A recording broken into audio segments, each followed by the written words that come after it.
Afternoon বন্ধুরা, তোমাদের সামনে আজকে একেবারে লাঞ্চ নিয়ে চলে আসলাম। আজকে একেবারে সিম্পল এক ঝোল ভাত করেছি। তো চলো দেখে নাও কি কি করেছি আজকে। প্রথমেই আছে একেবারে গরম গরম ধোঁয়া ওঠা ঝরঝরে সাদা ভাত, আর আছে চিকেনের ঝোল। চিকেনের কিন্তু কষা কষা ঝোল, একেবারে পাতলা ঝোল না। আর আছে শশা আর আমাদের বাড়ির গাছের লেবু। তো যাই হোক, এটা দিয়ে কিন্তু খাবারটা দিয়ে দিচ্ছি। চলো ছেলেকে প্রথমে খাবার দিয়ে নিই। এই যে একেবারে সাদা ভাতের ওপরেই কিন্তু চিকেনের কষা ঝোলটা দিয়ে দিলাম। আর বন্ধুরা, তোমরা কে কী রান্না করেছো অবশ্যই কমেন্টে একটু জানাও। আর চিকেনের ঝোলটা আমার কেমন হয়েছে অবশ্যই এটাও কিন্তু জানিও। তো ছেলেকে দিয়ে দিলাম, আর ঝোল আর একটু দিয়ে দিলাম, কারণ ও একটু ঝোল ঝোল খেতে পছন্দ করে।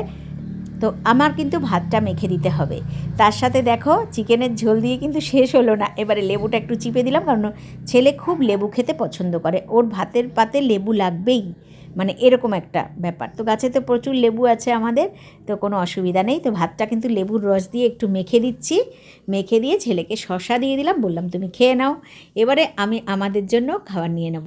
তো চলো, ছেলে খাওয়া দাওয়া করুক।